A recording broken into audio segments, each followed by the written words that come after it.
The point of this whole entire conversation is that you need to come up with a process as a leader. Welcome, everybody, to the Leaders Leading Leaders podcast. Welcome, everybody, to the Leaders Leading Leaders podcast. I am your host, John Espinosa. I thank you for spending the time listening to the podcast today. If you enjoy what you are hearing, you would be doing me a great favor by sharing this with as many people as you possibly can. It helps spread the word, and it ultimately helps meet our mission of getting others to where they're going. Today we're going to be talking about decision-making process. And you as a leader need to understand what your process is. You need to understand it and you need to own it. And we've talked about owning the decision that you make, but today we're going to talk about some steps that you as a leader can go through, some steps that I go through. I'll share some steps that I use to make a decision, but ultimately you need to figure that out as a leader. And this can be very easy. Don't overthink things. I'm very simplistic. I'm very practical in the way that I address decisions. So the next time that you're faced with a decision, simply take out a piece of paper, get a pen, and write down how you're attacking that decision, how you are going to make that decision. What are you doing? Are you identifying the problem first? Or are you jumping right into analyzation, looking for the options, and then you make your decision based off of that, and then you evaluate? Whatever that looks like, you need to write it down. So do that. The second part of the decision-making process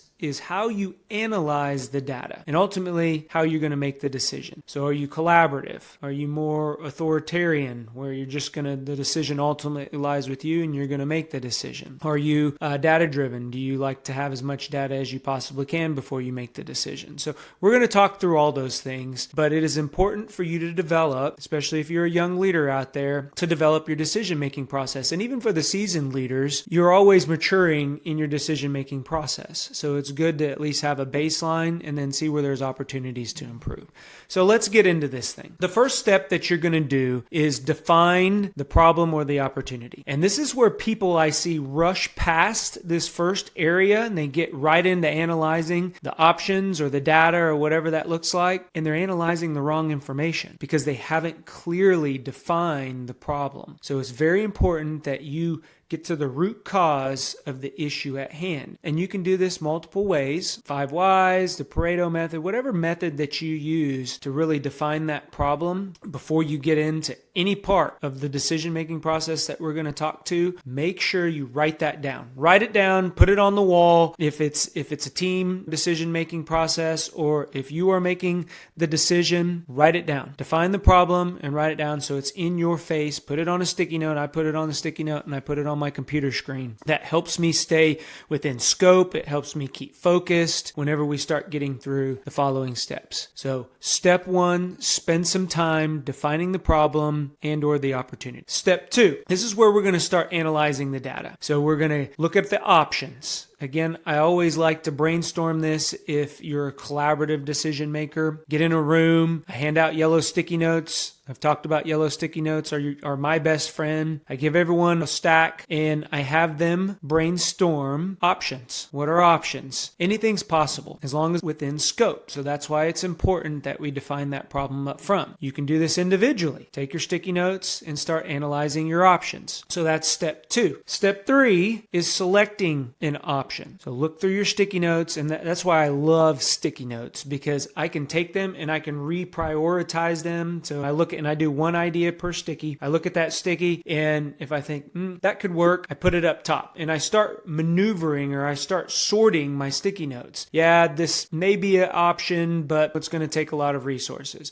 This is a valuable option, so I'm going to put this up here. Yeah, this option right here, no, I'll throw that to the side. And there's always an option to do nothing. So what's the impact? What's the implications? But I love sticky notes. So you're going to begin to select an option, and I do that through prioritization, just as I talked about. But here it goes back to what I said earlier around how you as a leader process information, one, and then how you make the decision. So are you authoritarian? The decision lies with you. The buck stops with you. as a leader. There are some leaders out there where they gather the information and then they go off, they look at everything, and ultimately they're the ones that make the decision. Are you a collaborative decision maker? So you're going to get all the information, get all the people in a room, like I mentioned, use your stickies or use a whiteboard, go around the room and brainstorm all the options, and collaboratively, you're going to make a decision. You're either going to do a vote or you're going to ask people, the experts. I always surround myself with the folks that are closest to the information. If you are a collaborative decision maker, that's my best recommendation that I can give for you. And then you're going to make a decision that way. Or are you experienced? Do you base your decisions off of experience? So maybe you've been in the industry. Maybe you've seen and done this. So you're going to use your experience to make that decision. Or you could be a very data-driven decision maker. So you're going to want as much data as you possibly can during the analyzation part to make a decision. So you need to really understand where your mindset is, where you fit in the decision making, what your flow is, because when you start analyzing this information, that's going to become important when you begin to pick an option, when you start to make the decision and you fall on an option. And your team, if you're working with a team, if you're leading a team, they probably need to understand that. It's important for people, going back to the inclusive culture, that they understand where you're going. Right now, I'm gathering the information,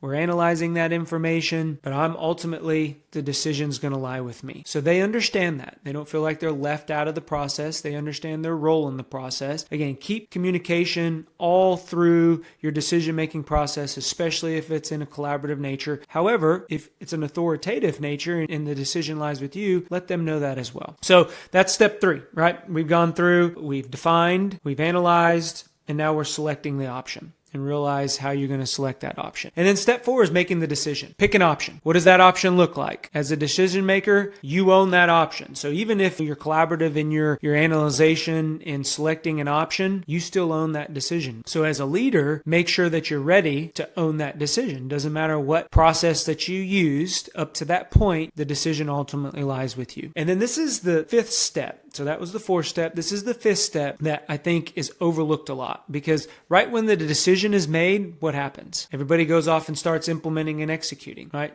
Whatever that decision was. Guess what we don't do a lot of the times? We don't evaluate how the decision is working. Or even further that, what's the return on investment? So down the road, 3, 4, 5 months down the road, the decision that was made, how is that impacting the organization? Is there a return on investment, or is it negatively impacting the organization where maybe we need to pivot, look at the decision we made, go back to looking all your options? That's why I like to write everything down, because it's there if I need it. You can do it electronically, or you can do it on a notepad or your journal or whatever you want to do. But it's important to document that, so if you need to go back, maybe the other options are there and you don't have to spend so much time. Again, back to your decision-making process. So how are you making decisions? How are you capturing those decisions? And then how are you going back and evaluating that decision at a later date to see if it was effective, to see if your process was effective? And then you just start tweaking. Then you just start manipulating whatever process that you have. And on down the line, it's not that the decisions get any easier, but you already have a process in place to make those decisions. So no matter how big or how small those decisions are, you run it through the process. Your team knows what that looks like. If you are in that collaborative decision-making process, everybody understands their role. Everybody understands what they do. This is how we gain efficiencies in our decision-making